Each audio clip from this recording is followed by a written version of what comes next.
여러분 안녕하십니까. 마하나임 뉴스입니다. 어제 그러니까 이제 26일 오후 4시경에 세이브코리아 대표 손연보가 국회 소통관에서 기자회견한 것을 제가 어제 보도를 드렸습니다만은 손연보 대표는 그 광화문 그러니까 정광훈 목사님과 연합을 해서 집회를 하는 것처럼 묘사를 했지만은 사실은 그것이 아니었음이 이제 밝혀졌잖아요, 여러분. 제가 이제 오늘 좀 말씀을 드리고자 하는 것은 말이죠. 우리 주 예수 그리스도께서 고난주간 초반에 그 예루살렘에 입성을 하신 후에 벌어졌던 아주 큰 사건이 있었습니다. 그 사건에 대해서 좀 말씀을 드리고자 합니다. 여러분 뭐 아시겠지만 이름에서 바로 예수님의 예루살렘 성전 정화 사건을 제가 말씀드리겠습니다. 여러분도 잘 아시다시피 이 사건은 말이죠. 공간복음서와 요한복음에 기록이 되어 있고 언급이 되고 있습니다. 당시 그 예루살렘 성전, 그러니까 그 이방인의 뜰이죠. 그 뜰에서는 하나님께 드리는 그 제사용 동물을 파는 상인들이 있었습니다. 그리고 환전상들이 있었습니다. 장사를 했다 이런 얘기죠. 자, 왜 환전상이 있었는지 아시죠? 그 유대인들이 말이죠. 하나님께 드리는 예물은 그곳에서만 특별하게 사용할 수 있는 돈을 만들었습니다. 그래서 사람들이 바깥에서 사용하고 있는 돈을 그대로 하나님께 드리지 못하고 거기서 반드시 환전을 해서 드릴 수가 있다 이런 얘기죠. 그러니까 이것은 말이죠. 그 항상 예루살렘 성전에 올라오는 유대인들의 그 오래된 관습이었습니다. 특히 6월절 때는 더 왕성한 그런 이제 성전에 올라오시는 분들이 많았죠. 그래서 그 사람들이 성전에 와서 이제 하나님께 제사를 드렸는데 말이죠. 그래서 이제 그 성전에서만 들을 수 있는 돈을 환전하기 위해서 환전상이 필요했고, 또 이제 또 제사용 동물도 거기서 판매를 했습니다. 원래는 자기가 집에서 정성껏 가져와야 되는데 먼 거리를 가다 보니까 거기서 이제 현장에서 구입을 해서 하나님께 드리고 그런 이제 장사하는 것이 이제 형성이 됐다는 얘기죠. 그런데 말이죠. 이 환전상들이 상당히 높은 수수료를 받고 말이죠. 그 이득을 취했습니다. 그리고 동물도 말이죠. 아주 바가지 가격으로 그랬습니다. 바가지는 뭐 예나 지금이나 마찬가지인 것 같습니다. 그래서 결국은 이 성전이 말이죠. 예배드리고 기도하는 것이 아니라 바로 상업적인 장소가 되어버렸다는 것이죠. 여러분 미국 가면은 모임의 장소라고 이야기하죠. 지금은 어떤지 모르겠습니다만은 우리 사람들이 이제 미국에 보통 가면은 말이죠. 자, 좌우지간 말이죠. 예루살렘 성전에 오신 예수님께서 이 광경을 보시고 아주 크게 분노를 하셨습니다. 그리고는 말이죠. 채찍을 만들어서 어떤 조치를 취했습니까? 일단은 말이죠. 장사하는 자들을 내어 쫓았고요. 비둘기를 파는 사람들에게 이것을 여기서 가져가라 라고 이렇게 외쳤고요. 소와 양들을 채찍으로 몰아냈고요. 돈 바꾸는 사람들의 상을 뒤집었고 환전상들의 동원을 땅에 쏟으면서 아주 책망을 했습니다. 뭐라고 책망을 했습니까? 마태복음 21장 13절에 나오죠. 내 집은 기도하는 집이라 일컬음을 받을 것인데 너희는 강도의 소굴로 만들었다 이렇게 질책을 하셨습니다. 자, 여러분 예수님의 이 성전 정화 사건을 보면서 예수님께서 우리에게 주시는 교훈과 신학적인 의미를 한번 살펴보겠습니다. 자, 여러분 이 사건은요 예수님의 그 단순한 분노의 표현이 아닙니다. 바로 성전의 본래 목적, 그 목적이 무엇입니까? 하나님께 기도드리고 예배드리는 것 아닙니까? 그러니까 성전의 본래 목적을 망각하고 장사하는 데만 온 힘을 기울인 그런 모습을 보고 말이죠. 예수님이 이 예루살렘 성전은 기도와 예배보다는 탐욕이 가득 차고 온갖 부정으로 오염되었음을 지적하면서 말이죠. 벌린 영적 개혁 운동으로 우리는 보아야 된다. 그렇게 저는 생각을 합니다. 그리고 말이죠. 영적 개혁 운동이 있고 두 번째 의미는 신학적 의미는 요한복음 2장 19절 말씀에 말이죠. 이 성전을 홀라 내가 사흘 만에 일으키리라 이런 말씀처럼 말이죠. 예수님이 자신의 죽음과 부활을 통해서 새로운 성전, 그러니까 예배의 중심이 되는 예수님이 예배 중심이 된다는 얘기죠. 그래서 새로운 성전을 세울 것을 암시하는 사건이다. 무엇이? 성전 정화 사건이 말이죠. 자, 여러분, 그래서 예수님의 이 성전 정화 사건을 현대에서는 말이죠, 우리가 어떻게 적용을 해야 될 것 같습니까? 자, 여러분, 예배를 드린다면서 성도들을 모아놓고는 하나님을 섬기는 것보다는 사람을 섬기고, 예배 드린다고 해놓고 하나님을 섬기는 것보다는 자신의 욕심을 채리고, 기도하자고 성도들을 모아놓고는 기도보다는 다른 프로그램에 몰두하고, 주님의 사랑을 실천하자 해놓고는 말이죠, 편애하고 음란에 빠지고, 하나님의 나라 확장을 위해서 드려진 헌금을 교회의 생명으로 볼 수 있는 구제와 선교에 소홀히 하는 것, 이것이 바로 말이죠, 하나님께 예배드리고 기도드린다는 목적으로 벌어지는 현대판 환전 사건이요, 물물 교환 사건이요, 장사하는 사건 아닙니까 여러분? 이것은 말이죠, 완전히 예배드리고 기도드리는 것이 아니라 자신의 욕심을 채우는 행위다. 그런 것 아닙니까 여러분? 자, 여러분, 금번 3.1절 애국 집회를 앞두고 아주 치열한 것 같습니다. 세상 언론에서는 말이죠, 기도 원래는 할 수는 CB에서조차, CT에서조차 광화문파, 여의도파 이렇게 구분합니다.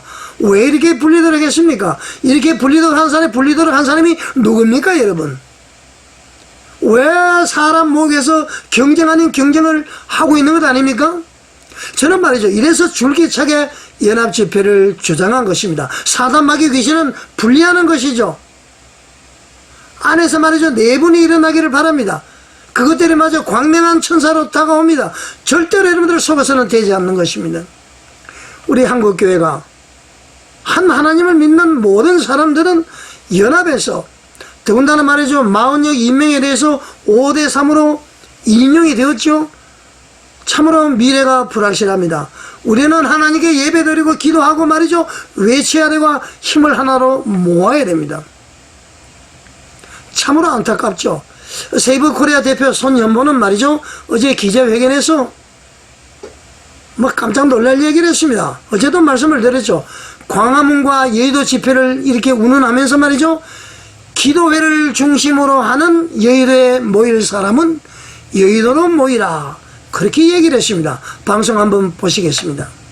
여의도나 광화문이나 사람들의 생각, 사람들의 그런 견해와 혹은 또는 여러 가지 예배라든지 또 시국의 방법의 차이를 가지고 광화문에 모일 사람은 광화문에 모이고, 또 기도회를 중심으로 하는 여의도에 모일 사람은 여의도에 모이더라도. 자, 여러분, 세이브 코리아 대표 손현보는 3.1절 집회를요, 여의도는 광화문과 달리 기도회 중심이라고 분명히 말을 했습니다.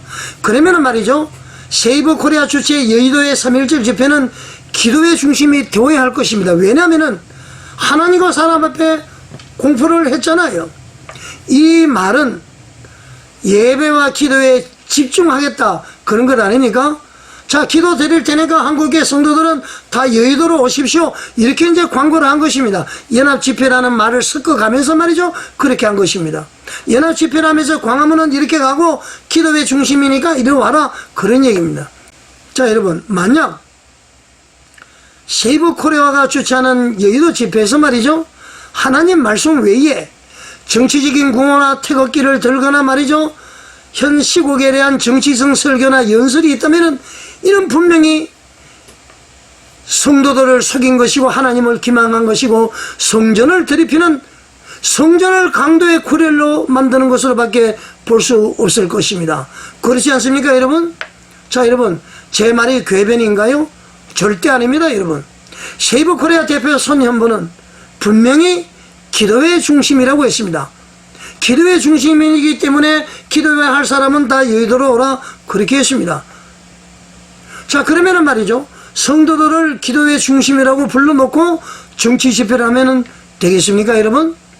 만약 그렇게 한다면은 세이브 코리아 집회는 성전 정화 차원에서 우리 모두가 접근해야 될 것이다, 저는 그렇게 말씀을 드리고 싶습니다.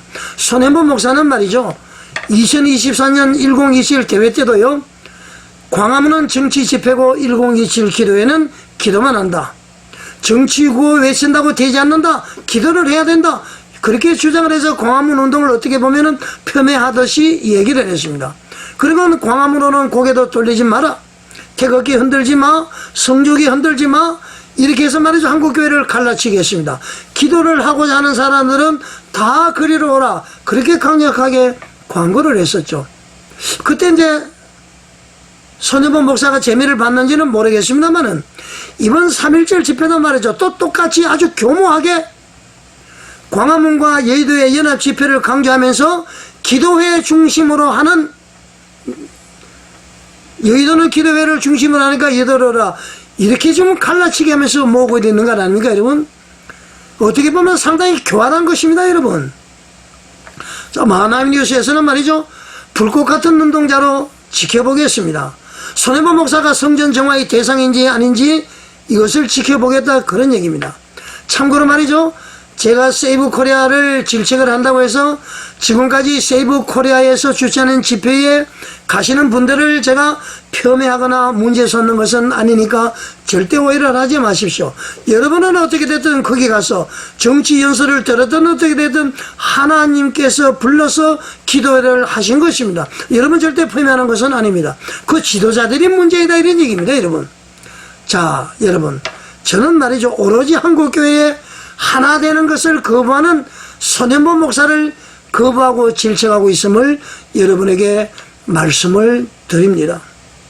우리가 하나가 못 될 이유가 전혀 없는 것이었습니다. 이 욕심 때문에 그런 것입니다 여러분. 연합집회면 깨끗이 연합집회지 왜 갈라치기를 하느냐, 그런 얘기입니다. 성도들끼리 고르게 깊어지게 해서 되겠습니까 여러분? 자, 손혜본 목사님 아직까지 기회가 있습니다. 자, 여러분, 제 방송에 말이죠, 단 10%라도 동의가 되시는 분들은 여의도 쪽은 절대 고개도 돌리지 마시고요, 모두 광화문으로 오시기를 권면을 드립니다. 우리가 지금 힘을 모아야 됩니다. 하나님께 부르짖어야 됩니다. 그래서 말이죠, 이 대한민국이 자유민주주의에 굳건히 서게 해야 됩니다. 그리고 한국교회를 보호를 해야 됩니다.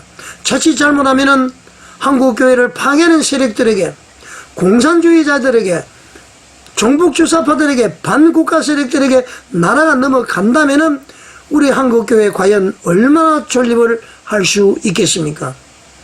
자, 여러분, 다시 한번 말씀을 드립니다. 제 얘기에 단 10%라도 동의가 되시는 분들은 여의도 쪽은 고개도 돌리지 마시고 모두 광화문으로 오시기를 바랍니다.